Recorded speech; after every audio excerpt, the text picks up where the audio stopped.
TV7 Israel News is made possible thanks to your generous donations.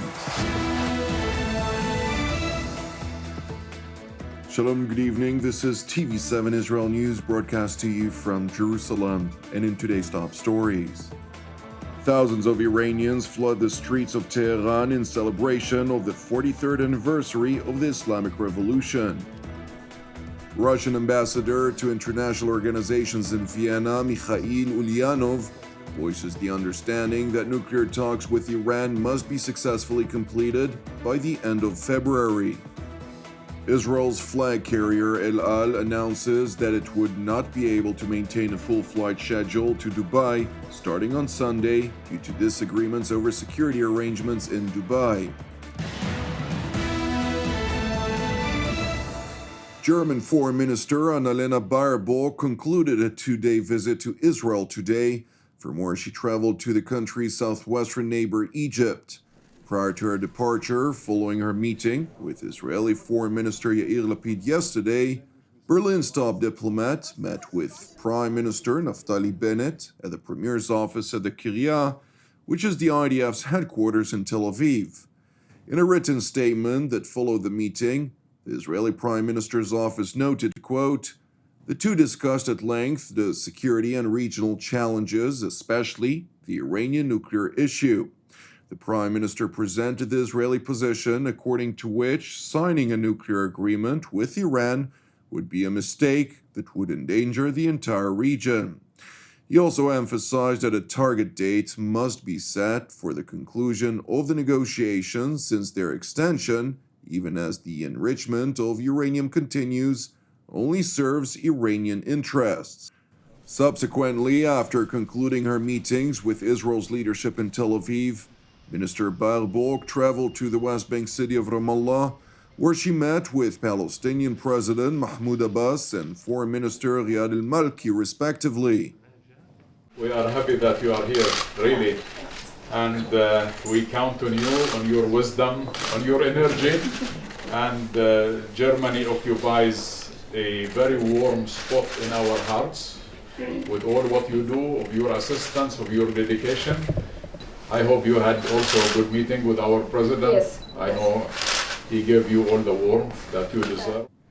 Following her meeting with the Palestinian Authority's foreign minister, Berlin's top diplomat highlighted during a joint press conference that the situation in what she referred to as the Palestinian territories remain high on Germany's political agenda. Minister Baerbock further stressed Germany's hope to see a so-called two-state solution realized, over which the federal government in Berlin remains convinced that the repeatedly endeavored yet unsuccessful formula to resolve the Palestinian-Israeli conflict remains not just the best way, but the only solution. Ein wichtiges Ziel für uns ist dabei die Stärkung palästinensischer Institutionen und demokratischer Prozesse. Und zwar nicht als Selbstzweck, sondern um die Voraussetzung für unser aller Ziel einer verhandelten Zwei-Staaten-Lösung zu schaffen. Dies ist aus unserer Sicht nach wie vor nicht nur die beste, sondern die einzige Option, damit Palästinenser und Israelis gleichermaßen in Frieden und Sicherheit leben können.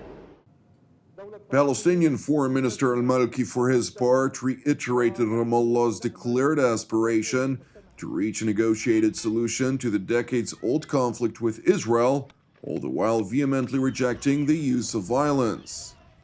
دولة فلسطين ملتزمة بالقانون الدولي وملتزمة بالشرعية الدولية، وأن ما نريده أصلا هو الوصول إلى سلام عبر الوسائل السلمية ومن خلال المفاوضات، ونرفض رفضا قاطعا استعمال العنف، ونحن نأمل أن يكون للمجتمع الدولي دور فاعل في التأثير على إسرائيل لإقناعها بالالتزام بقرارات الشرعية الدولية وبالقانون الدولي.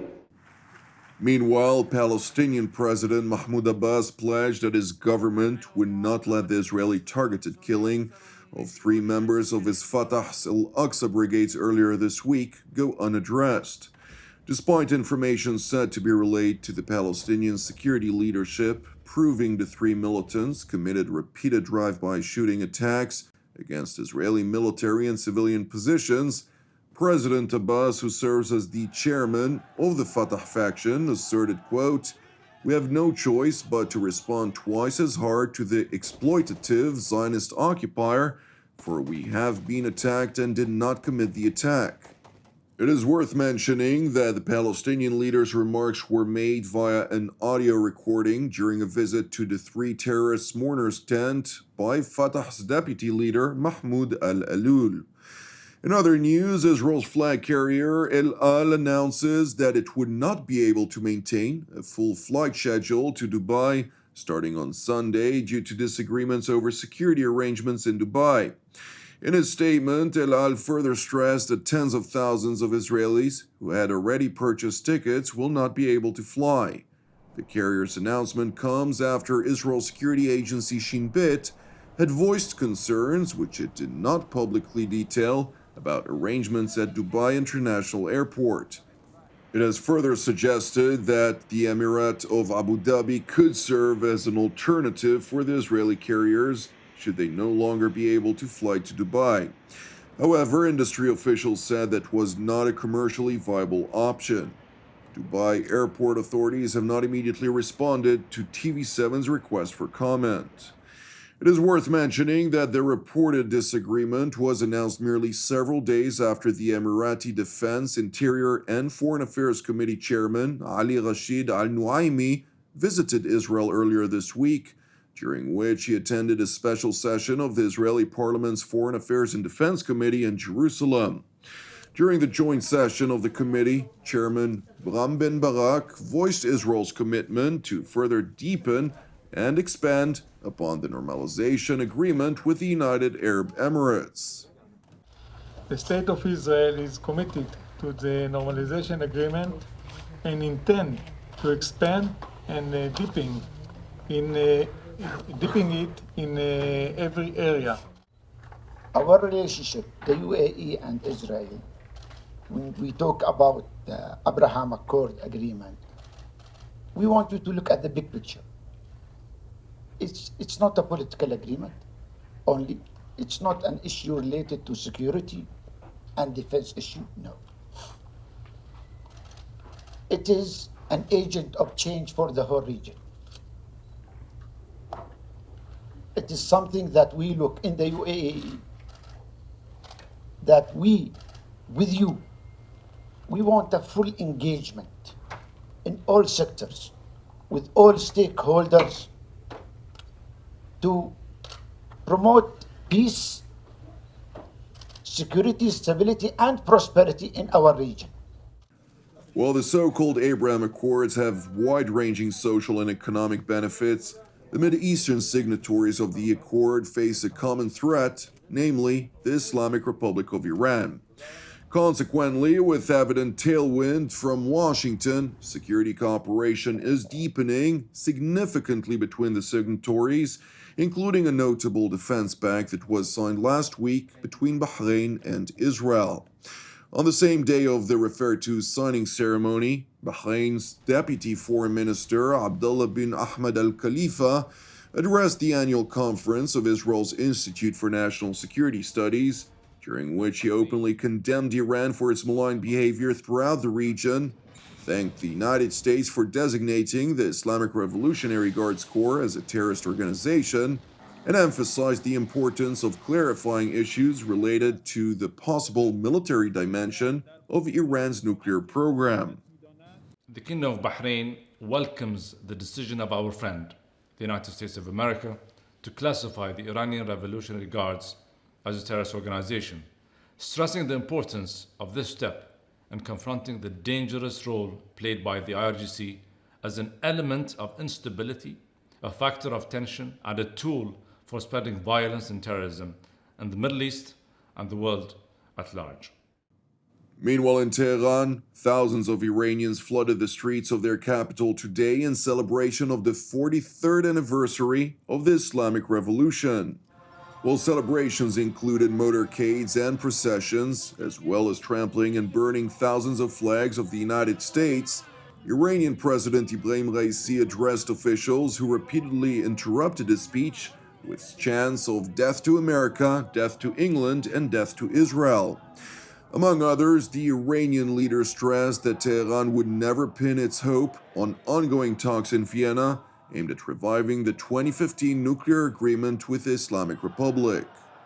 اما امیدمون به خداست، امیدمون به خوزستان است، به خراسان است، به آذربایجان است، به شرق، غرب، شمال، جنوب کشور است و هرگز امید به وین و نیویورک نداریم. ما روابطمون در سیاست خارجی یک توازن در سیاست خارجی است. نگاه به غرب نامتوازن کرده کشور رو. ما باید نگاهی به همه کشورها، نگاه به همه ظرفیت‌ها در دنیا داشته باشیم، به ویژه همسایگان. It is worth noting that while the Biden administration had warned for months that weeks remained before the so-called JCPOA would be rendered obsolete, Russia's ambassador Michail Ulyanov told the London-based Iran International television station that the perceived deadline for the talks is the end of February. Thank you for watching us. As part of TV7 Israel's prayer initiative, I would like to encourage you this evening to join the team and me here in Jerusalem to lift up Scotland in prayer for its salvation and peace, alongside prayers for our persecuted brothers and sisters worldwide, in addition to our ongoing prayers for the peace of Jerusalem and the salvation of Israel. I'm Jonathan Hassan, wishing you a Shabbat Shalom u'Mevorach, and we will see you again on Monday at the same time.